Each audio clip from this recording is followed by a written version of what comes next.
அனைவருக்கும் வணக்கம். நம்ம லாஸ்ட் வீடியோவில் வந்து பார்த்தீங்க அப்படின்னா ஃபார்முலாஸ் பார்த்துருந்தோம். இந்த வீடியோவில் என்ன பார்க்க போகிறோம் அப்படின்னா சம்ஸ் பார்க்க போகிறோம். ஃபஸ்ட்டு சம் வந்து பார்த்தீங்க அப்படின்னா when two objects are rubbed with each other approximately a charge of 50 nanocoulomb can be produced in each objects. ஒவ்வொரு ஆப்ஜெக்ட்ஸ்லேயும் நம்மளுக்கு 50 nanocoulomb சார்ஜ் வந்து ப்ரொடியூஸ் ஆகுது அப்படின்னு சொல்லியிருக்காங்க. அப்போ சார்ஜ் வந்து கொடுத்துட்டாங்க. Charge Q is equal to 50 nanocoulomb. Calculate the number of electrons that must be transferred to produce this charge. எவ்வளவு எலக்ட்ரான்ஸ் வந்து ட்ரான்ஸ்ஃபர் ஆனால் நம்மளுக்கு இந்த சார்ஜ் கிடைக்கும் அப்படிங்கிறது கொஸ்டின். அப்போ n தான் நம்மளுக்கு கேட்குறாங்க. அப்போ இந்த இடத்துல according to the law of quantization of electric charge அப்படின்னு சொன்னோம் அப்படின்னா Q is equal to n into Eன்னு எழுதலாம். n கேட்குறதுனால n is equal to Q divided by Eன்னு எழுதலாம். சார்ஜ் வந்து Q is equal to 50 nanocoulomb, 50 into 10 to the power minus 9. Charge of the electron அப்படிங்கிறது 1.6 into 10 to the power minus 19. இந்த இடத்துல இருக்கக்கூடிய 10 to the power minus 19 டினாமினேட்டர்லேருந்து நியூமரேட்டருக்கு கொண்டு வரோம், plus 19ஆக மாறிடும். இதுக்கு அடுத்ததாக என்ன பண்ணுவோம் அப்படின்னா 50 divided by 1.6ன்னு இருக்கும். சரிங்களா? இதை நம்ம டைரெக்டாக டிவைட் பண்ணலாம். அப்படி இல்லை சார் அப்படின்னா நம்ம என்ன பண்ணிக்கலாம் அப்படின்னா லாக் எடுத்து போடலாம். அப்படி லாக் எடுத்து போடும்போது நம்மளுக்கு என்ன கிடைக்கும் அப்படின்னா 3.125 into 10 to the power 1 into 10 to the power 10 வரும். ஸோ இந்த 10 இங்கே மல்டிபிள் பண்ணும்போது என்ன ஆயிரும் 31.25 into 10 to the power 10 electrons அப்படின்னு கிடைக்கும். இந்த இடத்துல வந்து பார்த்தீங்க அப்படின்னா லாக் 50க்கு பார்த்தீங்க அப்படின்னா 1.6990ன்னு கிடைக்கும். ரெண்டாவது ஒன் வந்து பார்த்தீங்க அப்படின்னா லாக் ஆஃப் 1.6 அப்படிங்கும்போது நம்ம எங்கே பார்ப்போம் அப்படின்னா 16ல் 0க்கு பார்ப்போம். ஸோ இதை ரெண்டையும் நம்ம என்ன பண்ணுவோம் அப்படின்னா மைனஸ் பண்ணி கீழே கொடுத்துருக்கோம். சரிங்களா? வாங்க ரெண்டாவது சம் பார்க்கலாம் நம்ம. சரிங்களா? The total number of the electrons in the human body is typically in the order of 10 to the power 28. அதாவது நம்ம மனித உடலில் உள்ள மொத்த எலக்ட்ரான்களின் எண்ணிக்கை அப்படிங்கிறது வந்து எவ்வளோன்னு சொல்லியிருக்காங்க அப்படின்னா 10 to the power 28 எலக்ட்ரான்ஸ் இருக்குது அப்படின்னு சொல்லியிருக்காங்க. சரிங்களா? இதை நம்ம என்ன பண்ணியிருக்கோம் அப்படின்னா n அப்படிங்கிறது நம்ம என்ன பண்ணியிருக்கோம் அப்படின்னா கீழே எடுத்து எழுதியிருக்கோம் 1. ரெண்டாவது one suppose due to some reason. சரிங்களா? ஏதோ ஒரு காரணத்தினால நீங்களும் you and your friend lost of 1% of this number of electrons. நீங்கள் என்ன பண்ணிடுறீங்க, நீங்களும் உங்கள் ஃப்ரெண்டும் ஏதோ ஒரு சில காரணத்தினால 1% ஆஃப் எலக்ட்ரானை வந்து என்ன பண்ணிடுறீங்க அப்படின்னா இழந்துடுறீங்க. அப்படி இழக்கக்கூடிய எலக்ட்ரானை தான் நம்ம என்ன பண்ணியிருக்கோம் அப்படின்னா இங்கே கொடுத்துருக்கோம். நம்பர் ஆஃப் எலக்ட்ரான்ஸ் வந்து நம்மளுக்கு 10 to the power 28ன்னு தெரியும். சரிங்களா? அதுலேருந்து எவ்வளோ பர்சன்டேஜ் 1% அப்படிங்கிறனால 1 divided by 100ன்னு போட்டு கண்டுபிடிச்சோம் அப்படின்னா நம்மளுக்கு நம்பர் ஆஃப் எலக்ட்ரான்ஸ் வந்து என்ன கிடைக்கும் 10 to the power 26 கிடைக்கும். சரிங்களா? 1. இதுக்கு அடுத்ததாக வந்து பார்த்தீங்க அப்படின்னா என்ன கேட்குறாங்க, first point calculate the electrostatic force between you and your friend separated by a distance of 1 metre. நீங்கள் ரெண்டு பேரும் என்ன பண்ணுறீங்க அப்படின்னா 1 மீட்டர் டிஸ்டன்ஸில் நிற்கும்போது உங்கள் ரெண்டு பேர்த்துக்கும் இடையில் இருக்கக்கூடிய எலக்ட்ரோஸ்டாட்டிக் ஃபோர்ஸை கண்டுபிடிக்க சொல்கிறாங்க. ரெண்டாவது ஒன் என்ன பண்ண சொல்கிறாங்க அப்படின்னா compare this with your wait. சரிங்களா? கம்பேர் பண்ண சொல்கிறாங்க. எதோட, உங்களுடைய எடையோட, வெயிட்டோட வந்து என்ன பண்ண சொல்கிறாங்க அப்படின்னா கம்பேர் பண்ண சொல்கிறாங்க. Assuming the mass of the each person. சரிங்களா? நீங்கள் இருக்கிற ரெண்டு பேருமே 60 கிலோகிராமாக இருக்கிறதா நம்ம அஸ்யூம் பண்ணிக்கிறோம். And use the point charge of approximation. இங்கே பாருங்கள் n கொடுத்துட்டோம் 10 to the power 28. அதில் 1% வந்து இழக்கிறதுனால நம்மளுக்கு 10 to the power 26 கிடைக்கும். ரெண்டு பேரும் 1 மீட்டர் டிஸ்டன்ஸில் வச்சுருக்காங்க. மாஸ் வந்து என்னது 60 கிலோகிராம் ரெண்டு பேருமே. Calculate the electrostatic force. First point நம்ம கண்டுபிடிக்கணும். அப்போ எலக்ட்ரோஸ்டாட்டிக் ஃபோர்ஸ் கண்டுபிடிக்கணும் சார் அப்படின்னா ஃபஸ்ட்டு சார்ஜோட வேல்யூ நம்மளுக்கு தெரியணும். அப்போ சார்ஜ் வேணும் அப்படின்னா இந்த இடத்துலையும் நாம் என்ன பண்ணணும், according to the law of quantization of electric charge அப்படிங்கிற ஃபார்முலாவை வச்சு நம்ம கண்டுபிடிச்சோம் அப்படின்னா charge on the person each person அப்படிங்கும்போது Q is equal to NEன்னு போடலாம். அப்போ Q is equal to NEங்கிற ஃபார்முலாவில் சப்ஸ்டியூட் பண்ணும்போது N is equal to 10 to the power 26. E, charge of the electron 1.6 into 10 to the power minus 19. இந்த 1.6 இங்கே எடுத்து வச்சுக்கோங்க. 10 to the power 26 ஐயும் இங்கே மைனஸ் 19 வரும். ஸோ இதை ரெண்டையும் நம்ம மைனஸ் பண்ணும்போது நம்மளுக்கு என்ன கிடைக்கும் அப்படின்னா இந்த answer 1.6 into 10 to the power minus 7 coulomb அப்படிங்கிறது கிடைக்கும். இப்போ நம்ம என்ன கண்டுபிடிச்சிட்டோம்? சார்ஜு கண்டுபிடிச்சாச்சு. அப்போ எலக்ட்ரோஸ்டாட்டிக் ஃபோர்ஸ் அப்படின்னு சொன்ன உடனே ஃபார்முலா நம்மளுக்கு ஞாபகத்துக்கு வந்துடணும். 1/4 epsilon naught into q1 q2 divided by r square. சரி, q1 q2 divided by r squareன்னு வரணும். இதுக்கு அடுத்ததா 1 divided by 4 epsilon naught value வந்து பார்த்தீங்க அப்படின்னா 9 into 10 to the power 9. q1ம் சரி q2ம் சரி சேம் சார்ஜ் தான்.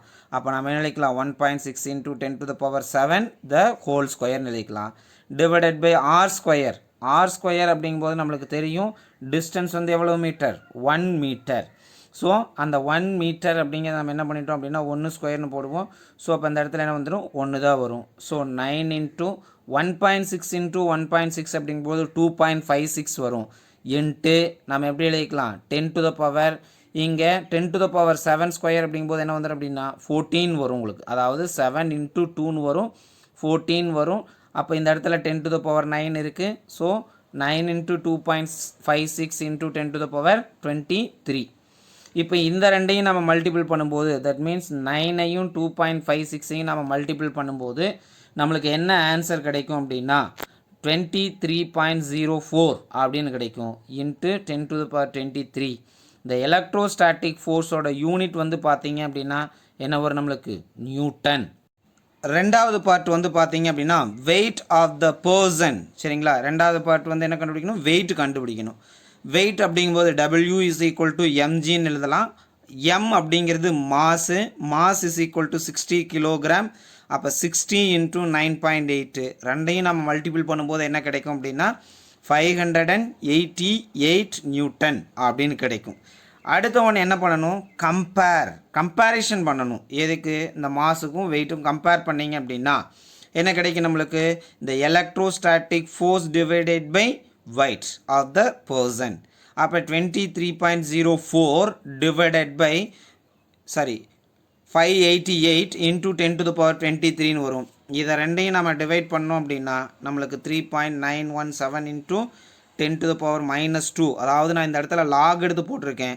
நீங்கள் டைரெக்டாக டிவைட் பண்ணாலும் சரி, இல்லை சார் நம்ம லாக் எடுத்து போடணும் அப்படின்னா இந்த சைடில் போட்டிருக்கேன். ஃபஸ்ட்டு நீங்கள் வந்து பார்த்தீங்க அப்படின்னா லாக் ஆஃப் 23.04க்கு பார்க்குறீங்க 1.3524ன்னு வரும். 588ல் 58ல் 8க்கு பார்ப்போம் 2.7694ன்னு வரும். இந்த ரெண்டையும் நம்ம என்ன பண்ணணும் அப்படின்னா மைனஸ் பண்ணணும்.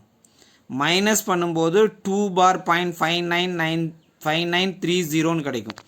இதுக்கு அடுத்ததாக வந்து பார்த்தீங்க அப்படின்னா இந்த 59ல் 3க்கு ஆன்டிலாக் வேல்யூ பார்ப்போம். அப்போ என்ன ஆன்சர் கிடைக்கும் அப்படின்னா இந்த ஆன்சர் கிடைக்கும் உங்களுக்கு. சரிங்களா? இதுக்கு அடுத்ததாக இந்த இடத்துல இருக்கக்கூடிய 10 to the power 23க்கும் -2க்கும் கேன்சல் ஆச்சு அப்படின்னா நம்மளுக்கு என்ன கிடைக்கும் அப்படின்னா இந்த ஆன்சர் கிடைக்கும். 3.917 into 10 to the power 21 அப்படின்னு வரும். அப்போ நம்ம வெயிட்டை வந்து நம்ம என்ன பண்ணியிருக்கோம்? இந்த இடத்துல கம்பேர் பண்ணி காமிச்சாச்சு. நம்ம மூணாவது சம் பார்க்கலாம். சரிங்களா? 5 identical charge Q are placed at equal distance in the semicircle of as shown in the figure. நம்ம டயக்ராமில் கொடுத்துருப்பாங்க. 5 சார்ஜுமே வந்து என்னென்னு சொல்லிட்டோம் அப்படின்னா each value Q. Another point charge Q is kept at the center of the circle of radius R. சரிங்களா? ஒரு charge வந்து Qங்கிறது வந்து நம்ம இங்கே சென்டரில் வச்சுருக்கோம். ரிமைனிங் சார்ஜஸ் எல்லாமே அதை சுற்றிலும் செமி சர்க்கிளில் வச்சுருக்கோம். Calculate the electrostatic force experienced by the charge Q. இந்த Qங்கிற சார்ஜில் வந்து இருக்கக்கூடிய டோட்டல் எலக்ட்ரோஸ்டாட்டிக் ஃபோர்ஸை வந்து கண்டுபிடிக்க சொல்கிறோம். சரிங்களா? அப்போ நம்ம எடுத்து எழுதிக்கலாம். Q1 is equal to Q2 is equal to Q3 is equal to Q4 is equal to என்ன எழுதிக்கலாம் அப்படின்னா Q டேட்டாவில். லெட் த டிஸ்டன்ஸ் அப்படிங்கிறது R. என்ன தான் கால்குலேட் பண்ணுறோம்? எலக்ட்ரோஸ்டாட்டிக் ஃபோர்ஸ் தான் நாம் கால்குலேட் பண்ணுறோம். சரிங்களா? அப்போ எலக்ட்ரோஸ்டாட்டிக் ஃபோர்ஸ் FE அதுதான் வேணும் நம்மளுக்கு. எலக்ட்ரோஸ்டாட்டிக் ஃபோர்ஸ் அப்படின்னு சொன்ன உடனே நம்மளுக்கு ஃபார்முலா தெரியும். F is equal to 1 by 4 pi epsilon naught into Q1 Q2 divided by R square நாம் எழுதுவோம். சரிங்களா? இந்த இடத்துல பாருங்க, ஃபர்ஸ்ட் அந்த சர்க்யூட் டயக்ராம் நம்மளுக்கு கொடுத்துருக்கக்கூடிய டயக்ராமை நம்ம என்ன பண்ணிக்கணும் அப்படின்னா சிம்பிளிஃபை பண்ணணும். அப்படி சிம்பிளிஃபை பண்ணும்போது பார்த்தீங்க அப்படின்னா ஃபஸ்ட்டு Q1 அப்படிங்கிற இந்த சார்ஜு இந்த Q மேலே கொடுக்கக்கூடியது சேம் சார்ஜஸாக இருக்கிறதுனால ரிப்பல் பண்ணும். So repulsive force F1. ரெண்டாவது இதுக்கு நேர் ஆப்போசிட்டில் இருக்கக்கூடிய இந்த Q5 அப்படிங்கிறது இந்த Q மேலே கொடுக்கக்கூடிய ரிப்பல்சிவ் ஃபோர்ஸ் வந்து இங்கே இருக்கும். அப்போ இந்த F1ம் இந்த F5ம் ஈக்குவல் மேக்னிடியூட். ஏன்னா சார்ஜஸ் எங்கேயுமே சேஞ்ச் ஆகலை. அப்போ அதனுடைய மேக்னிடியூட் வந்து என்ன ஆகாது, மாறாது. அப்போ equal forces and opposite direction. F1ம் F5ம் equal magnitude but opposite direction.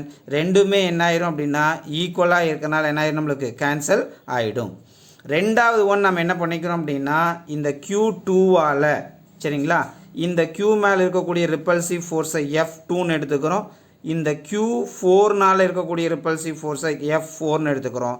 இந்த F2வும் F4ம் ரெண்டு காம்பனண்ட்டாக நாம் பிரிப்போம். ஒன்று ஹரிசாண்டல் காம்பனண்ட் ஒன்று, வெர்டிக்கல் காம்பனண்ட் ஒன்றா பிரிப்போம். இந்த இடத்துல இருக்கக்கூடிய vertical components F4 sin 45 டிகிரியும் F2 sin 45 டிகிரியும் என்ன ஆகிடும் அப்படின்னா நம்மளுக்கு கேன்சல் ஆகிடும். பிகாஸ் ஏன் அப்படின்னா F4ம் சரி F2வும் சரி என்னவா இருக்கும், நம்மளுக்கு ஈக்குவல் மேக்னிடியூடாக இருக்கும். பட் ஆப்போசிட்டாக இருக்கிறனால நம்மளுக்கு என்ன ஆகிடும் அப்படின்னா கேன்சல் ஆகிடும். இந்த Q3 அப்படிங்கிறது வந்து என்ன ஆகும் அப்படின்னா இந்த Q3 இந்த ப்ளஸ் Q அப்படிங்கிற சார்ஜ் மேலே கொடுக்கக்கூடிய ஃபோர்ஸ் வந்து என்னென்னு எடுத்துக்கிறோம், சேம், அதாவது எக்ஸ் ஆக்சிஸில் இருக்கும். இதை F3ன்னு எடுத்துக்கிறோம். அப்போ ஹரிசாண்டல் காம்பனன்ட்ஸ் மட்டும்தான் இருக்கும். அந்த ஹரிசாண்டல் காம்பனன்ட்ஸ் ப்ளஸ் F3.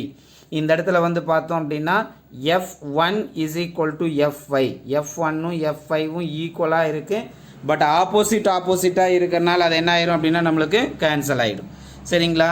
ரெண்டாவது one F2 sin 45 டிகிரியும் F4 sin 45 டிகிரியும் நம்மளுக்கு எப்படி இருக்குது அப்படின்னா ரெண்டுமே ஈக்குவல் மேக்னிடியூடு தான். பட் எப்படி இருக்குது, நம்மளுக்கு ஆப்போசிட்டாக இருக்குது. ஸோ அதுவும் நம்மளுக்கு என்ன ஆயிரும், கேன்சல் ஆயிரும். F2 sin 45 degree and F4 sin 45 degree, they are equal and opposite. So they are cancel each other. ரெண்டு என்ன ஆகிடும், நம்மளுக்கு கேன்சல் ஆகிடும். அப்போ ரிமைனிங் இருக்கக்கூடியது வந்து பார்த்தீங்க அப்படின்னா என்ன இருக்கும், F3 இருக்கும். பார்த்தீங்க அப்படின்னா F3 இருக்கும். F2 cos 45 டிகிரி இருக்கும். F4 cos 45 டிகிரி இருக்கும். அதை மட்டும்தான் நம்மளுக்கு என்ன கிடைக்கும் அப்படின்னா ரிசல்டன்ட் ஃபோர்ஸாக நம்மளுக்கு கிடைக்கும். அப்போ இந்த total force F vector is equal to நம்ம என்ன நினைக்கலாம் அப்படின்னா F3 plus F4 cos 45 degree. இந்த இடத்துல பார்த்தீங்க அப்படின்னா F4 cos 45 degree plus F2 cos 45 டிகிரின்னு வரும். F எலக்ட்ரோஸ்டாட்டிக் ஃபோர்ஸ் அப்படின்னு சொன்ன உடனே நம்மளுக்கு ஞாபகத்தில் வர வேண்டிய formula F is equal to 1/4 pi epsilon not அப்படிங்கிறதுக்கு பதிலாக K. Q1 அப்படிங்கிறதுக்கு பதிலாக Qன்னு சொல்லிட்டோம். Q2 அப்படிங்கிறதுக்கு பதிலாக ஸ்மால் Qன்னு சொல்லிட்டோம். So Q into Q divided by என்ன வரும் நம்மளுக்கு R ஸ்கொயர். பாருங்கள், K into Q divided by R square. எல்லா சார்ஜுமே சேமாக இருக்குது. அதனால் ரெண்டாவது ஒன் F4க்கும் அதே K into Q divided by R ஸ்கொயர்னு வரும். cos 45 டிகிரி அப்படிங்கும்போது நம்மளுக்கு என்ன வரும் அப்படின்னா 1 divided by √2. So 1 divided by √2ன்னு கொடுத்துட்றோம். ப்ளஸ் F2க்கு பதிலாகவும் K into Q divided by R ஸ்கொயர்னு எழுதலாம். இன்ட்டு 1/√2ன்னு வரும். சரிங்களா? இப்போ நாம் என்ன பண்ணிக்கிறோம் அப்படின்னா இந்த இடத்துல இருக்கக்கூடிய இந்த ரெண்டையும் நம்ம என்ன பண்ணிட்டோம் அப்படின்னா ஆட் பண்ணிட்டோம். ஏன்னா இதனுடைய மேக்னிடியூட் எல்லாமே எப்படி இருக்குது அப்படின்னா சேமாக இருக்கிறதுனால 2K into Q divided by R square into 1/√2ன்னு எழுதலாம். இதுக்கு அடுத்ததாக என்ன பண்ணிக்கலாம் அப்படின்னா இந்த ரெண்டு டேர்ம்லையும் இருக்கக்கூடிய காமன் வேல்யூவை வெளியே எடுத்துறோம். என்னென்ன காமனாக இருக்கும், K into Q divided by R square அப்படிங்கிறது காமனாக இருக்கும், வெளியே எடுத்துட்டோம். அப்போ இந்த இடத்துல என்ன இருக்கும், 1 இருக்கும். இங்கே என்ன இருக்கும், 2 இன்ட்டு 1/√2ன்னு வரும். சரிங்களா? இப்போ இந்த இடத்துல நம்ம என்ன பண்ணிக்கலாம் அப்படின்னா 2 அப்படிங்கிறத நம்ம எப்படி எழுதலாம் அப்படின்னா √2 இன்ட்டு √2ன்னு எழுதலாம். அப்போ இந்த ரூட்டுக்கு ஒரு ரூட்டு என்ன ஆயிரும் அப்படின்னா நம்மளுக்கு கேன்சல் ஆகிடும். இந்த F total vector last value வந்து பார்த்தீங்க அப்படின்னா k into q into q divided by R square into 1 plus root 2 into I cap இன் அப்படின்னு வரும். இந்த ஐ கேப் அப்படிங்கிறது எதை மென்ஷன் பண்ணும் அப்படின்னா அலாங் த எக்ஸ் ஆக்சிஸ் அப்படிங்கிறது என்ன பண்ணும் அப்படின்னா நம்மளுக்கு மென்ஷன் பண்ணும். சரிங்களா, ஓகேவா? இது வந்து என்ன அப்படின்னா தேர்டு சம். அடுத்த சம் பார்க்கலாம். Suppose a charge plus q on earth surface. சரிங்களா, எர்த் சர்ஃபேஸில் ஒரு சார்ஜ் ப்ளஸ் க்யூன்னு வச்சுக்கிறோம். and another charge plus q is placed on the surface of the moon. இன்னொரு சார்ஜ் நம்ம எங்கே கொண்டு போய் வச்சிடறோம் அப்படின்னா மூனில் வைக்கிறதா நம்ம அஷ்யூம் பண்ணிக்கிறோம். அவங்க கேட்கக்கூடிய கொஷின், ஃபஸ்ட்டு கொஷின் வந்து பார்த்தீங்க அப்படின்னா calculate the value of required, அதாவது value of q is required to balance the gravitational force of attraction between earth and moon. இந்த எர்த்துக்கும் மூனுக்கும் இடையில் இருக்கக்கூடிய அட்ராக்ஷனல் ஃபோர்ஸை பேலன்ஸ் பண்ணணும் அப்படின்னா நம்மளுக்கு சார்ஜ் க்யூவோட வேல்யூ என்ன இருக்கணும் அப்படின்னு கேட்குறாங்க. ஃபஸ்ட்டு கொஷின் அது. ரெண்டாவது கொஷின் வந்து பார்த்தீங்க அப்படின்னா suppose the distance between the moon and earth is ஹால்வுட். அந்த மூனுக்கும் எர்த்துக்கும் இருக்கக்கூடிய டிஸ்டன்ஸை பாதியாக குறைச்சோம் அப்படின்னா இந்த வேல்யூ ஆஃப் சார்ஜ் என்ன அப்படின்னு ரெண்டாவது கொஷின் கேட்குறாங்க. அப்போ எர்த்தில் வைக்கக்கூடியதும் ப்ளஸ் க்யூ அப்படிங்கிற சார்ஜ் தான், மூணில் வைக்கக்கூடியதும் ப்ளஸ் க்யூ அப்படிங்கிற சார்ஜ் தான். அதனால் நம்ம q1 இஸ் ஈக்குவல் டு க்யூன்னு எழுதிக்கலாம், q2 இஸ் ஈக்குவல் டு க்யூன்னு எழுதிக்கலாம். ஒன்று. சரிங்களா, ரெண்டாவது ஒன் வந்து பார்த்தோம் அப்படின்னா மாஸ் ஆஃப் த எர்த்து நம்மளுக்கு தெரியணும். ஏன்னா கிராவிடேஷனல் ஃபோர்ஸ் கண்டுபிடிக்கும் போது மாஸ் ஆஃப் த எர்த்து தெரிஞ்சிருக்கணும், மாஸ் ஆஃப் த மூன் தெரிஞ்சிருக்கணும். ஸோ மாஸ் ஆஃப் த எர்த்தோட வேல்யூ நம்ம இங்கே கொடுத்துருக்கோம் 5.9 × 10⁻24 kilogram. Mass of the moon அப்படின்னு சொல்லி சொன்னோம் அப்படின்னா 7.9 × 10⁻22 கிலோகிராம். கிராவிடேஷ்னல் இந்த இடத்துல ரெண்டு கான்ஸ்டண்ட்டோட வேல்யூ நம்மளுக்கு தெரியணும். ஒன்று கிராவிடேஷ்னல் கான்ஸ்டன்ட், அந்த கிராவிடேஷ்னல் கான்ஸ்டண்ட்டோட வேல்யூ வந்து பார்த்தீங்க அப்படின்னா 6.67 × 10⁻−11 newton metre square kilogram power -2ன்னு வரும். அடுத்த ஒன் வந்து பார்த்தீங்க அப்படின்னா கேங்கிறது வந்து பார்த்தோம் அப்படின்னா 1/4πε0. அந்த 1/4πε0 வேல்யூ வந்து பார்த்தோம் அப்படின்னா 9 × 10⁻9. அவங்க கேட்ட கொஸ்டின் என்னது, இந்த புவிக்கும் நிலவுக்கும் இடையில் இருக்கக்கூடிய ஈர்ப்பு விசையை சரி செய்யணும், அதாவது சமன் செய்யணும். அப்போ புவியீர்ப்பு விசை அதாவது கிராவிடேஷனல் ஃபோர்ஸ் அப்படிங்கிறத FG அப்படின்னு வச்சுக்கலாம். அதே சமயம் என்ன எடுத்துக்கிறோம் அப்படின்னா எலக்ட்ரோஸ்டாட்டிக் ஃபோர்ஸ், அதாவது அந்த ரெண்டு சார்ஜுக்கும் இடையில் புவியில் இருக்கக்கூடிய சார்ஜுக்கும் நிலவில் இருக்கக்கூடிய சார்ஜுக்கும் இடையேயான எலக்ட்ரோஸ்டாட்டிக் ஃபோர்ஸை FEன்னு வச்சுக்கலாம். FE is equal to 1/4πε0 × q1 q2 divided by r² எழுதுவோம். அதே கிராவிடேஷனல் ஃபோர்ஸ் அப்படின்னு சொன்னோம் அப்படின்னா gravitational force between mass of the earth and mass of the moon அப்படிங்கும்போது GMEM டிவைடட் பை r² அப்படின்னு எழுதிக்கலாம். சரிங்களா, இதுக்கு அடுத்ததாக நம்ம என்ன பண்ணுவோம் அப்படின்னா த வேல்யூ எல்லாம் நம்ம கொண்டு வந்து நம்ம சப்ஸ்டியூட் பண்ணோம் அப்படின்னா மாஸ் ஆஃப் த எர்த் அப்படிங்கிறதுக்கு பதிலாக என்ன கொடுத்துருவோம், ஒன்று இந்த இடத்துல பாருங்கள், இந்த r²க்கு இந்த r² நம்ம என்ன பண்ணிட்டோம் அப்படின்னா கேன்சல் பண்ணிட்டோம். ரிமைனிங் இருக்கக்கூடியது 1/4πε0 × q1 q2 is equal to GMEM அப்படின்னு வரும். சரிங்களா, இந்த இடத்துல q1க்கு பதிலாக க்யூன்னு கொடுத்துட்றோம், q2க்கு பதிலாக க்யூன்னு கொடுத்துட்றோம். இங்கே மல்டிப்ளிகேஷனில் இருக்கக்கூடிய இந்த 1/4πε0 அப்படிங்கிறது ஈக்குவல்ட்டுக்கு அந்த சைடில் போகும்போது டிவிஷனில் வந்துடும். டினாமினேட்டரில் 1/4πε0 நம்ம என்ன பண்ணிக்கலாம் அப்படின்னா எழுதிக்கலாம். இந்த இடத்துல q × q is equal to q² எழுதிக்கலாம். GMEM டிவைடட் பை 1/4πε0 வரும். G கிராவிடேஷனல் கான்ஸ்டன்ட், அதனுடைய வேல்யூ வந்து பார்த்தீங்க அப்படின்னா 6.67 × 10⁻11. மாஸ் ஆஃப் த எர்த் அப்படிங்கும்போது 5.9 × 10⁻24. மாஸ் ஆஃப் த மூன் அப்படிங்கும்போது நம்மளுக்கு என்ன கிடைக்கும் அப்படின்னா 7.9 × 10⁻22. கீழே 1/4πε0 அப்படின்னு சொன்ன உடனே நம்மளுக்கு ஞாபகத்துக்கு வர வேண்டியது 9 × 10⁻9 அப்படிங்கிற வேல்யூ. இப்போ இந்த இடத்துல 10⁻9 நம்ம என்ன பண்ணிக்கலாம் அப்படின்னா மேலே கொண்டு வந்துடலாம். இங்கே பவரில் இருக்கக்கூடியதெல்லாம் நம்ம ஃபஸ்ட்டு ஈக்குவல் பண்ணலாம். அப்போ ஈக்குவல் பண்ணும்போது என்ன ஆயிடும் நம்மளுக்கு 10⁻24 22னா 46 -11 அப்படிங்கும்போது என்ன வந்துடும் அப்படின்னா 10⁻35. இந்த இடத்துல இருக்கக்கூடிய டினாமினேட்டரில் இருக்கக்கூடிய 10⁻9 நியூமரேட்டருக்கு வரும்போது 10⁻+9 மாறும். சரிங்களா? இதுக்கு அடுத்ததாக நம்ம என்ன பண்ணுறோம் அப்படின்னா இந்த 3 வேல்யூவையும் நீங்கள் மல்டிபிள் பண்ணும்போது உங்களுக்கு இந்த இடத்துல என்ன ஆன்சர் கிடைக்குன்னு கொடுத்துருக்காங்க. அதாவது மல்டிபிள் பண்ணி எழுதிக்கலாம்.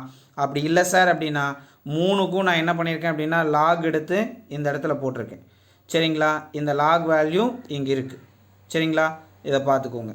இப்போ லாக் எடுத்து போடும்போது நம்மளுக்கு 34.54 × 10⁻26ன்னு கிடைக்கும். அப்படி இல்லை சார் அப்படின்னா இந்த Q² வேல்யூ தான் இது. Qவோட வேல்யூ நம்ம கண்டுபிடிக்கணும் அப்படின்னா ரூட் எடுப்பீங்க. அப்படி ரூட் எடுக்கும்போது நம்மளுக்கு என்ன கிடைக்கும்? 5.878 × 10⁻13 கூலும் அப்படின்னு நம்மளுக்கு கிடைக்கும். சரிங்களா? ஸோ இந்த ஆன்சர் வந்து நான் ரெண்டுக்குமே ஒன்று டைரெக்டாக ஆன்சர் கொடுத்துட்டேன். உங்களுக்கு உண்டான வேல்யூக்கு வந்து என்ன பண்ணியிருக்கேன் அப்படின்னா சைடில் நம்ம என்ன பண்ணியிருக்கோம் அப்படின்னா லாக் எடுத்து போட்டிருக்கோம். சரிங்களா? ஓகேவா? நம்மளுக்கு ரெண்டாவது பார்ட்டு கொடுத்துருந்தாங்க இல்லைங்கயா, அதில் வந்து பார்த்தீங்க அப்படின்னா டிஸ்டன்ஸ் ஹால்வுட், தொலைவை நம்ம என்னவா குறைக்கிறோம்? பாதியாக குறைக்கிறோம். அதை தான் வந்து என்னென்னு மென்ஷன் பண்ணியிருக்கோம் அப்படின்னா R = R/2 அப்படின்னு மென்ஷன் பண்ணியிருக்கோம். சரிங்களா? அப்போ தொலைவை பாதியாக குறைக்கும் போது நம்மளுக்கு Qவோட வேல்யூ என்ன ஆகும்னு கேட்குறாங்க. அப்போ இந்த இடத்துல GMEM/R² வரும். அதுக்கு பதிலாக R/2² போட்டுருவோம். அடுத்தது K × Q² R/2² எழுதிக்கலாம். இதுக்கு ரெண்டுக்கும் கேன்சல் ஆகிடும். அப்போ ரிமைனிங் என்ன மட்டும் இருக்கும்? GMEMM K × Q² வரும். ஸோ இந்த Q² மட்டும் வச்சுட்டு ரிமைனிங் இந்த சைடில் கொண்டு வந்தோம் அப்படின்னா என்னவா மாறிடும்? இந்த கேங்கிறது டிவிஷனில் வந்துடும். அப்போ இந்த Qவோட வேல்யூ Q² GMEMM Kன்னு வரும்.